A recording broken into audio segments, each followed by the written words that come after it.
1999 movement.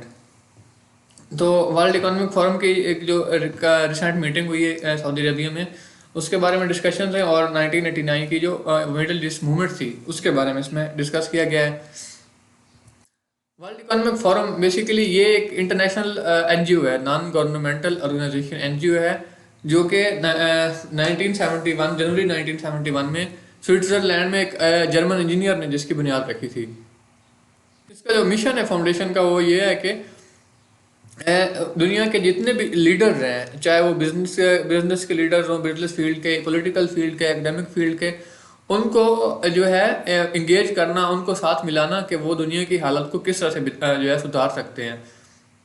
आप regional देख लें, ग्लोबल देख लें, इसके अलावा इंडस्ट्रियल लेवल पे जो है वो किस तरह से इम्प्रूवमेंट्स जो है इकोनॉमी के हिसाब से ला सकते हैं। तो इसमें इन लीडर्स को इंगेज किया जाता है वर्ल्ड इकोनॉमिक फोरम में।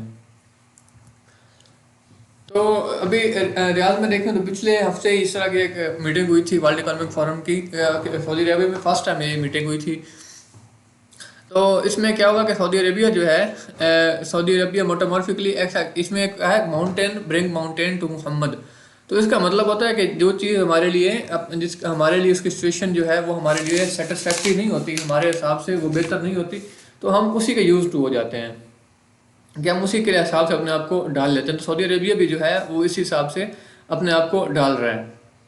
इसकी वजह ये नहीं कि उसमें जो पॉलिसी मेकर्स हैं वो बड़े उनके जो हैं बेहतर करने वाले हैं, पॉलिसी बनाने वाले हैं, बल्कि इस वजह से भी है कि ये ख़ास टाइमिंग के हिसाब से भी ये बहुत इंपॉर्टेंट है। अगर देखा जाए तो ये सऊदी अरबिया की जो है विजन 2030 उसकी 8वीं एनिवर्सरी के तौर पे इसको वहाँ पे ये मीटिंग वहाँ पे जो रखी गई थी ये। तो इसका ये भी जाहिर कर रहा है, विजन 2030 जो है वो जाहिर करता है कि अभी फ्यूचर में सऊदी अरबिया का फ्यूचर जो है वो किस तरह से होने वाला है। सऊदी अरबिया फ्यूचर में कहाँ स्टैंड करता हुआ हमें नज़र आ रहा है। इस मीटिंग के हिसाब से देखें तो एक नई फोर्स जो है वो एक नई कुव्वत जो है वो सामने आई है कि जिसमें प्रॉस्पेरिटी और इंक्लूजन को बहुत ज़्यादा मेन फोकस दिया गया है। वो इमरजेंस जो है इसमें प्रॉस्पेरिटी और इंक्लूजन के तौर पे आई है। जी जो फोर्स अभी इसकी बात कर रहे हैं, ये ताकत जो कुव्वत एक प्रॉस्पेरिटी के लिए सामने आई है, तो ये मिडल ईस्ट मूवमेंट से आप इसको रिलेट कर सकते हो कि जिस तरह मिडल ईस्ट मूवमेंट में जो हालात वाक़यात हुए थे वो उसी तरह के साथ ये मैचअप कर रही है। मिडल ईस्ट मूवमेंट 1999 मूवमेंट क्या थी कि ये एक बड़ा डिजास्टर्स मतलब एक साल था। इसमें कम्युनिज्म जो था वो यूरोप में तकरीबन उसका इख्तिताम हुआ, वो ख़त्म हुआ। इसके अलावा रोमानिया में डिक्टेटरशिप का जो है वो क्लबी डिक्टेटरशिप का इख्तिताम हुआ। और 2 साल बाद इसके 1991 में सोवियत यूनियन जो है वो टूटी और उसके जो है कह रहे हैं कि मतलब पूरा सिस्टम था सोवियत यूनियन का, मुख्तलिफ स्टेट्स में वो सोवियत यूनियन डिवाइड हो गई। और इसमें एक और चीज़ थी कि वॉल ऑफ बर्लिन जो कि जर्मनी में वाक़ है, वो एक बहुत ही नफरत की अलामत वहाँ पे समझी जाती थी, वो भी गिराई गई और यूँ कम्युनिज्म का वहाँ पर हमेशा के लिए ख़ात्मा हो गया। तो इसके बाद जो हालात बने थे वो फोर्क इन द रोड की तरह थे। फोर्क इन रोड क्या होता है कि रोड कैसे, मतलब जहाँ पे आप ऐसे ज़िंदगी के ऐसे मौके पे पहुँच जाते हो, आप किसी भी नेशन की ज़िंदगी के, किसी भी इंसान की ज़िंदगी के ऐसे मौके पे पहुँचते हो कि आपके पास सामने दो रूट्स नज़र आ रहे होते हैं। एक तरफ लेके जा रहा होता है और एक तरफ लेके जा रहा होता है। तो उस वक्त भी यही हालात बने थे कि वहाँ पे हर नेशन के सामने दो रूट्स जो हैं वो सामने उनको नज़र आ रहे थे, जिनमें से उन्हें एक चूज़ करना था। तो अभी भी देखें तो यूएस स्टेट सेक्रेटरी के एंटोनी ब्लिंकन के मुताबिक उन्होंने गल्फ कोऑपरेशन काउंसिल के एक इजलास में उन्होंने कहा था कि अभी दुनिया के पास दो रास्ते हैं सामने। एक जो है वो डिवीजन और डिस्ट्रक्शन की तरफ लेके जा रहा है, मतलब तबाही की तरफ और तकसीम की तरफ ले जाता है, और जो दूसरा रास्ता है वो ग्रेटर इंटीग्रेशन के हिसाब से, और आपको सिक्योरिटी, बेहतर सिक्योरिटी और अमन के लिए वो दूसरा रास्ता आपको चूज़ करना होगा। तो ये दो रास्ते हैं जो हर नेशन के पास जो मौजूद हैं कि वो किस तरफ जाना जो आगे चाह रहे हैं। उनकी ये बात जो है ज़्यादा एक्यूरेट तो नहीं फील होती, लेकिन ये जो इसका टाइमिंग है वो बहुत प्रिसाइज है। तो अभी जो तमाम स्टेक होल्डर्स हैं उनको एक राइट डिसीजन जो है वो लेने की ज़रूरत है। जीसीसी की बात की तो उसके बारे में बात करते हैं कि जीसीसी जो है ये गल्फ कोऑपरेशन काउंसिल, ये Bahrain, Kuwait, Oman, Qatar, Saudi Arabia और यूनाइटेड अरब एमिरेट्स की एक काउंसिल है और तंजीम है। इसमें ये 1981 में जो है वो फाउंड की गई थी। तो ये इनकी गल्फ कोऑपरेशन काउंसिल जो है ये आपस में उनके एक मल्टीलेटरल रिलेशंस के लिए काम करती है। यूएस और सऊदी अरेबिया के रिलेशनशिप के बारे में बात करें तो यूएस जो है उसने भी इसमें एक क्लियरली उन्होंने एक चॉइस जो है उन्हें अचीव करनी पड़ी थी, उन्हें बनानी पड़ी थी, इसके बावजूद कि वो एक सुपर पावर है। जो बाइडन एडमिनिस्ट्रेशन है उन्हें पिछले हफ्ते ये क्लियरली कहना पड़ गया था कि वो सऊदी अरेबिया के साथ एक बहुत ही क्लोज रिलेशनशिप करना चाह रहे हैं, क्योंकि सऊदी अरेबिया अपने विजन 2030 के हिसाब से उसको देख लें तो वो एक इमर्जिंग पावर के तौर पे सामने आ रहा है, इकोनॉमिक पावर के तौर पे वो सामने आ रहा है। तो बाइडन एडमिनिस्ट्रेशन ने भी बावजूद इसके कि वो इसराइल और सऊदी अरेबिया के आपस में कन्फ्लिक्ट है, आपस में इनकी नहीं बनती, इसके बावजूद जो है यूएस जो है वो सऊदी अरेबिया की तरफ जा रहा है और कहा है कि वो एक सऊदी अरेबिया के साथ एक बहुत ही सिक्योरिटी एक पैक्ट जो है, मुआहदा जो है वो साइन करने के बहुत करीब पहुंच चुके हैं। तो पिछले 4 साल जो है वो दोनों साइड्स के लिए उन्हें एक सोचने के लिए उनके लिए काफ़ी इसमें टाइम था कि उनके लिए क्या अपॉर्चुनिटीज हो सकती हैं और उनके जो रिलेशनशिप हैं वो जो किस तरह से मल्टीफेसिलिट हो सकते हैं कि वो कितनी मतलब बायलेटरल सॉरी कितनी वो साइड्स पे आप उनको इंगेज कर सकते हो अपने रिलेशन को, इकोनॉमी के हिसाब से, सिक्योरिटी के हिसाब से, मुख्तलिफ जो रिलेशन हैं आप कितनी तरफ उनको आप जो है वो यूज़ कर सकते हो। अगर मिलिट्री डील से हट के देखें तो इसके अलावा स्पेस एक्सप्लोरेशन में भी और न्यूक्लियर कॉपरेशन में दोनों कंट्रीज के दरमियान काफ़ी जो है करीबी पाई जा रही है। सऊदी ऑफिशियल भी इसको बहुत बार रिपीट कर रहे हैं कि जो है यूएस के साथ उनकी जो उनके पार्टनर्स हैं सऊदी अरेबिया के, उनको यूएस जो है प्रेफर कर रहा है, उनको प्रायोरिटी दे रहा है। लेकिन किंगडम के पास, सऊदी अरेबिया के पास इसके अलावा भी बहुत से ऑप्शंस हैं कि वो मिलिट्री और टेक्नोलॉजी और बिजनेस के लिए वो बहुत से उनके पास और ऑप्शंस हैं, उनके पास बहुत सी कंट्रीज़ के ऑप्शन मौजूद हैं कि उनके साथ वो जा सकते हैं।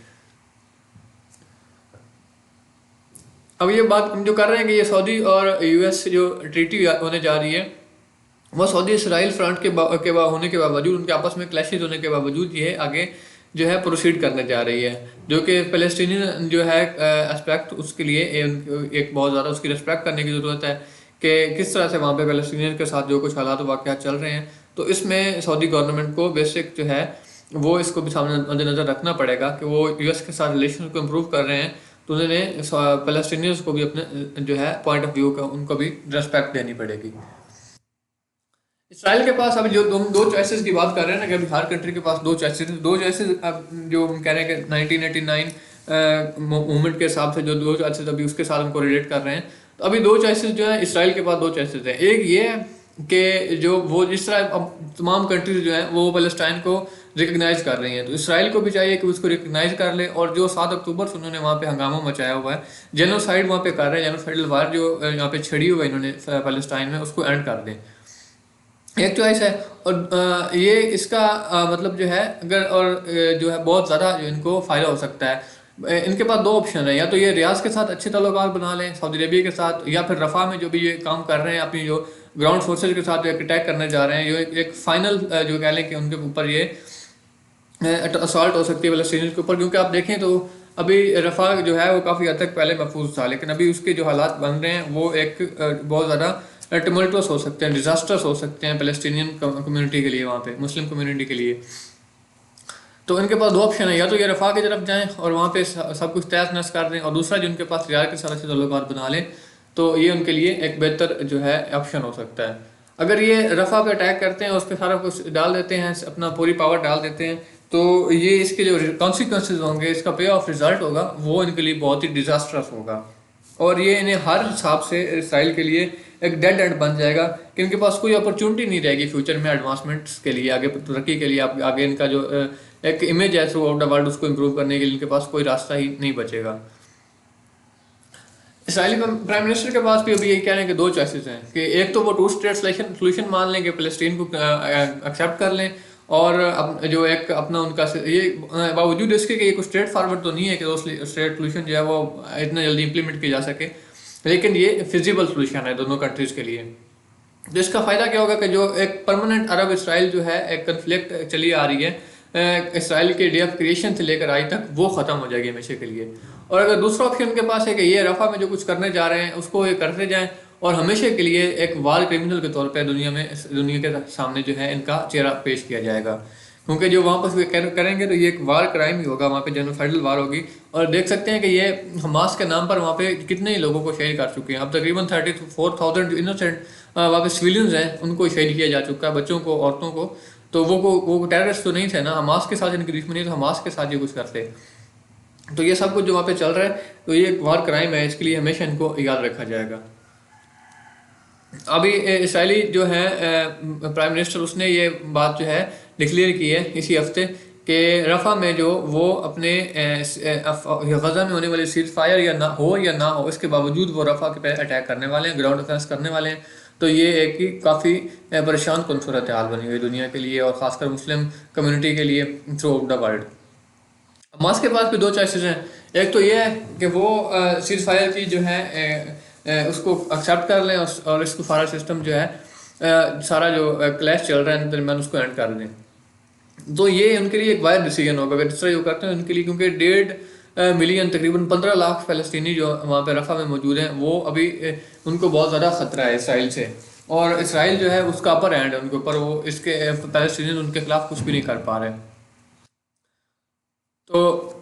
ये जो सारी सिनेरियो बना हुआ है, हमास के पास भी दो ही चॉइसेस बचती हैं कि या तो वो सीज फायर के लिए एग्री हो जाएं, या फिर जो वहाँ पे जितने भी वहाँ पे लोग मौजूद हैं फ़लस्तीनियन, उनका ब्लड शेड के लिए वो रेडी हो जाएं। अब कोई लोग कहते हैं कि फ़लस्तीन जो है उस पर kingdom of Saudi Arabia Hamas पे इतना प्रेशर क्यों नहीं डालता कि वो सब कुछ छोड़ दें और इससे सीज फायर की तरफ आ जाएं। तो ये उसी तरह बिल्कुल है कि जैसे अभी इसराइल पे यूएस वो जो है प्रेशर नहीं डाल पा रहा।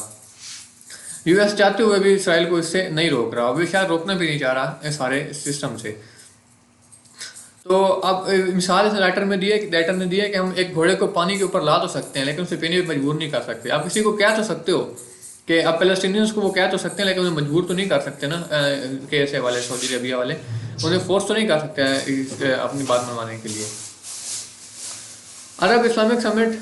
लास्ट नवंबर जो रियाद में हुई थी, उसमें ईरान समेत तकरीबन हर मुल्क ने जो इस्लामिक कंट्रीज थी, उन्होंने इस चीज़ को एक्सेप्ट किया था कि वो टू स्टेट सोल्यूशन की तरफ जो है वो एग्री हैं इसके ऊपर। ये एक बहुत बड़ा स्टेप था, क्योंकि ईरान जो पिछले 40 साल से ये मानने के लिए तैयार नहीं था कि इसराइल जो है वो अलग से कोई स्टेट है, उसको रिकग्नाइज ही नहीं कर रहे थे। तो ये अगर ऐसा होता तो इसराइल के लिए इससे बहुत ज़्यादा फ़ायदा हो जाता, क्योंकि वो टू स्टेट सोल्यूशन का फ़ायदा ये होगा इसराइल को कि वो इंटरनेशनली रिकग्नाइज हो जाएगा, उसको मुस्लिम कंट्रीज जो है उसको रिकग्नाइज करना शुरू कर देंगी, सफारती ताल्लुकात बनना शुरू हो जाएंगे अगर वो टू स्टेट सोल्यूशन की तरफ आ जाते हैं। तो अगर सऊदीया और ईरान के ताल्लुकात की तरफ देखें तो बहुत से क्रिटिक्स जो हैं वो इस चीज़ पे क्रिटिसाइज कर रहे थे उनके कि जो उनके डिटांट हो रहा है, उनके जो रिलेशन जो है इम्प्रूव हो रहे हैं मार्च 2023 से, तो उसके ऊपर वो काफ़ी क्रिटिसिज्म उनके साथ चल रहा था। तो अगर देखें तो 2030 का जो विजन 2030 है सऊदी अरबिया का, और रेवोल्यूशन ऑफ ईरान 1979 जो इस्लामिक रेवोल्यूशन वहाँ पे आया था, तो ये जो इन्होंने दो रास्ते जो हैं इन दोनों स्टेट्स के लिए, वो रीजनल फोर्सेस के लिए दो रास्ते मुतय्यन कर दिए हैं। तो बीजिंग में होने वाले जो उनके आपस में जो इनके ताल्लुकात में